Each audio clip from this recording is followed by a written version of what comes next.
शब बारात 2026 में कौन सी तारीख को है, किस रात हमने इबादत करनी है और किस तारीख को, किस दिन को हमने रोज़ा रखना है। और इस रात में जो इबादत की जाती है, जो नवाफिल पढ़े जाते हैं, इनके पढ़ने का क्या तरीका है, कैसे हम इस रात में नवाफिल अदा करेंगे, नियत कैसे करेंगे, क्या कुछ पढ़ा जाएगा, कितनी रकातें पढ़ेंगे। जो 12 रकात मैं आप लोगों को बताने जा रहा हूँ, ये आपके मिस नहीं होनी चाहिए। वो कौन सी हैं, वो 12 रकात कब पढ़नी है और किस वक्त हमें अदा करनी है, इनके पढ़ने का क्या तरीका और इसकी फजीलत क्या है, ये जानकर आप हैरान हो जाएंगे। और इसी तरह जो अगले दिन रोज़ा रखना है, वो रोज़ा हमने कैसे रखना है, उसकी नीयत कैसे करेंगे, नबी करीम सल्लल्लाहु अलैहि वसल्लम इस महीने में कौन सा अमल कसरत के साथ किया करते थे। अस्सलामु अलैकुम वरहमतुल्लाह। कितनी रकातें पढ़ेंगे और इसी तरह जो अगले दिन रोज़ा रखना है, वो रोज़ा हमने कैसे रखना है, उसकी नीयत कैसे करेंगे। शाबान के महीने की फजीलत क्या है, नबी करीम सल्लल्लाहु अलैहि वसल्लम इस महीने में कौन सा अमल कसरत के साथ किया करते थे। आज की इस वीडियो में ये तमाम तर बातें मैं आप लोगों के साथ शेयर करने जा रहा हूँ, क्योंकि ये शाबान का महीना शुरू हो चुका है और अगला महीना रमज़ान का है। और रमज़ान जो कि बहुत ही ज्यादा बरकतों वाला महीना है, अल्लाह हम सबको रमज़ान तक ले जाए। रमज़ान ये वो बाबरकत महीना है कि जिसमें हर अमल का सवाब बढ़ा दिया जाता है, रहमत के दरवाजे खोल दिए जाते हैं। अल्लाह रब्बुल आलमीन वो महीना है रमज़ान का कि जिसमें अल्लाह तबारक व तआला नफिल इबादत का सवाब फर्ज के बराबर अता फरमाता है और एक फर्ज का 70 गुना अल्लाह रब्बुल आलमीन अता फरमाता है। तो ये रमज़ान का महीना हमारे बिल्कुल करीब है, लेकिन उससे पहले ये शाबान का महीना है, तो ये भी बहुत ही ज्यादा बाबरकत महीना है। इस महीने की भी फजीलत है। इस माह मुबारक की फजीलत का अंदाजा आप इसी हदीस पाक से लगाइए। हजरत अम्मी आयशा सिद्दीका रदियल्लाहु ताला अन्हा इरशाद फरमाती हैं कि रसूलुल्लाह सल्लल्लाहु अलैहि वसल्लम को मैंने रमज़ान के अलावा किसी पूरे महीने के रोजे रखते नहीं देखा, और मैंने आप सल्लल्लाहु अलैहि वसल्लम को शाबान के महीने में सबसे ज्यादा रोजे रखते देखा। अब आका करीम अलैहिस्सलाम शाबान में सबसे ज्यादा कसरत के साथ रोजे रखते थे। और इसी तरह हजरत उसामा बिन जैद से रिवायत है, आप फरमाते हैं कि आका करीम अलैहिस्सलाम ने इरशाद फरमाया कि ये ऐसा महीना है जिससे लोग गाफिल हैं, यानी ये शाबान का महीना ऐसा महीना है कि जिससे लोग गाफिल हो जाते हैं रजब और रमजान के दरमियान। और इस महीने में आमाल अल्लाह के हुजूर पेश किए जाते हैं, और मैं पसंद करता हूं कि मेरा अमल रोज की हालत में अल्लाह के यहाँ पेश किया जाए, यानी जिस वक्त मेरे आमाल अल्लाह की बारगाह में पेश किए जाएं तो उस वक्त मैं रोज की हालत में हूँ। तो आका करीम अलैहिस्सलाम की इन हदीस से इस महीने की फजीलत का हमें पता चलता है कि ये कितना बाबरकत महीना है, कितना फजीलत वाला महीना है शाबान का महीना है। एक तो हमें इसमें कसरत के साथ रोजे रखने चाहिए, जितना हो सके हमने रोजे रखने हैं। अपने कज़ा रोजे जो हैं उनकी कज़ा कर लें, अगर कोई कज़ा रोजे रह चुके हैं पिछले साल वाले तो उनकी कज़ा करें, वरना नफली रोजे आपने ज़रूर रखने हैं, क्योंकि इस महीने में नबी करीम सल्लल्लाहु अलैहि वसल्लम कसरत के साथ नफिल रोजे रखते थे। और इस महीने की फजीलत का अंदाज़ा आप इस हदीस पाक से भी लगाइए। आका करीम अलैहिस्सलातु वस्सलाम ने इरशाद फरमाया कि अल्लाह ताला शाबान की 15वीं रात अपनी मखलूक की तरफ नज़र फरमाता है और सबको बख्श देता है सिवाय मुशरिक और दिल में कीना रखने वाले के। यानी ये दो लोग हैं, एक तो मुशरिक हो गया और एक है जो दिल में कीना रखे, बुग़्ज़ रखे, अल्लाह रब्बुल आलमीन उसे बख्शिश अता नहीं फरमाता।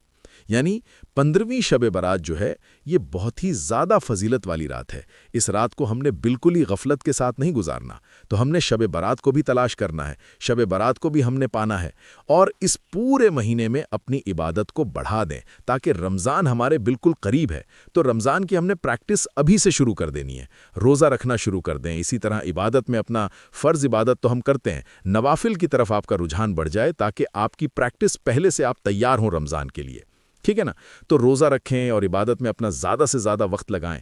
अब शब बारात की क्या फजीलत है, जिस तरह की एक हदीस मैंने पहले बयान कर दी, लेकिन एक हदीस जो अबू दाऊद शरीफ के अंदर मौजूद है और हज़रत अलीउल मुर्तज़ा रदियल्लाहु ताला अन्हु से रिवायत है, क्या फरमाते हैं कि नबी करीम सल्लल्लाहु अलैहि वसल्लम ने इरशाद फरमाया, जब शाबान की 15वीं रात हो यानी शब बारात हो, 15वीं रात यानी अगला दिन 15 शाबान का हो और उससे पहले जो रात है ये 15वीं रात होती है, यानी 15 शाबान की रात होती है।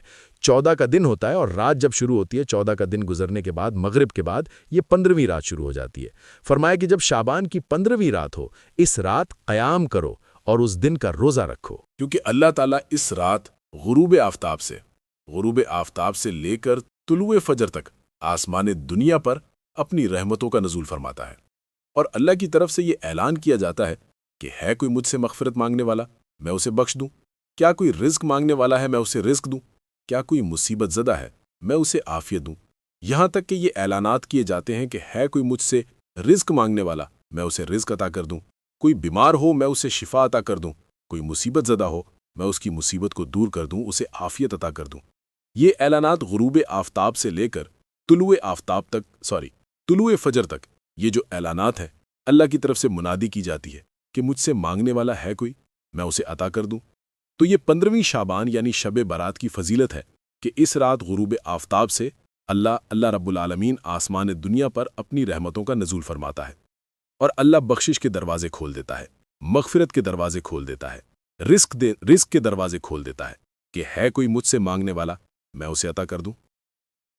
تو یہ رات ہم نے بالکل مس نہیں کرنی۔ اچھا، اس رات میں عبادت کیسے کرنی ہے یہ بھی میں آپ لوگوں کو بتاتا ہوں کہ یہ رات ہے کب، اور یہ رات کس کس تاریخ کو پڑھنی ہے، کون سا دن ہوگا، اور کس رات اور کس دن کو ہم نے جو ہے وہ روزہ رکھنا ہے، اور کس رات ہم نے عبادت کرنی ہے۔ دیکھیے 15 شعبان یعنی شب برات کی جو رات ہے، اس رات میں ہم نے عبادت کی کثرت کرنی ہے، قیام کرنا ہے، جس طرح کہ حدیث میں آیا کہ قیام کرو، اور قیام یعنی آپ نوافل کی کثرت کریں۔ اگر آپ کی نمازیں قضا ہیں تو آپ اپنی قضا نمازیں ادا کرتے رہیں، مقصد اس رات میں قیام کرنا ہے۔ نوافل پڑھنے ہیں، بالکل آپ پڑھیں، جتنی مرضی رکعتیں آپ پڑھنا چاہتے ہیں پڑھ سکتے ہیں، پوری رات آپ قیام کریں یا پھر کچھ دیر آپ تلاوت کریں، لیکن جو 12 رکعت میں آپ لوگوں کو بتانے جا رہا ہوں یہ آپ کے مس نہیں ہونی چاہیے۔ وہ کون سی ہیں؟ وہ 12 رکعت کب پڑھنی ہے اور کس وقت ہم نے ادا کرنی ہے، ان کے پڑھنے کا کیا طریقہ ہے اور اس کی فضیلت کیا ہے، یہ جان کر آپ حیران ہو جائیں گے۔ یہ وہ نوافل ہیں جو نبی کریم صلی اللہ علیہ وسلم پابندی کے ساتھ ادا کرتے تھے، اور آقا کریم علیہ الصلوۃ والسلام کا فرمان ہے کہ یہ نماز اللہ کو بہت زیادہ محبوب ہے، اللہ کو یہ نماز بہت ہی زیادہ پسند ہے۔ آقا کریم علیہ الصلوۃ والسلام نے ارشاد فرمایا کہ فرض کے بعد سب سے افضل نماز جو ہے یہ نفل نماز ہے، جو میں آپ لوگوں کو بتانے جا رہا ہوں۔ تو یہ رات ہم نے عبادت کے ساتھ گزارنی ہے، 15ویں یعنی شب برات کی رات، اور اس رات من میں نوافل کی کثرت کریں، قرآن مجید کی تلاوت کریں اور توبہ استغفار کا اہتمام کریں۔ اور یہ نوافل آپ نے ضرور پڑھنے ہیں۔ وہ کون سے نوافل ہیں؟ دیکھیں، سب سے پہلے ہم نے نیت کرنی ہے۔ نیت اصل دل کا پختہ ارادہ ہے، آپ نے دل ہی میں ارادہ کر لینا ہے، یہ آپ کی نیت ہوگی۔ اس کے بعد پڑھنے کا کیا طریقہ ہے؟ سب سے پہلے تکبیر تحریمہ کہہ کر آپ ثنا پڑھیں گے، سبحانک اللہم و بحمدک و تبارک اسمک و تعالی جدک و لا الہ غیرک، ثنا کمپلیٹ کی۔ اس کے بعد اعوذ باللہ من الشیطان الرجیم بسم اللہ الرحمن الرحیم سورہ فاتحہ کی تلاوت کریں گے۔ اس کے بعد پھر کوئی سورت ملائیں گے، جو بھی آپ کو سورت یاد ہے ان میں سے کوئی ایک سورت آپ تلاوت کر لیں گے۔ رکوع کریں گے، رکوع کی تسبیحات پڑھیں گے، رکوع سے کھڑے ہوں گے، سمع اللہ لمن حمدہ ربنا ولک الحمد، سجدے کریں گے، دونوں سجدے کی تسبیحات پڑھیں گے۔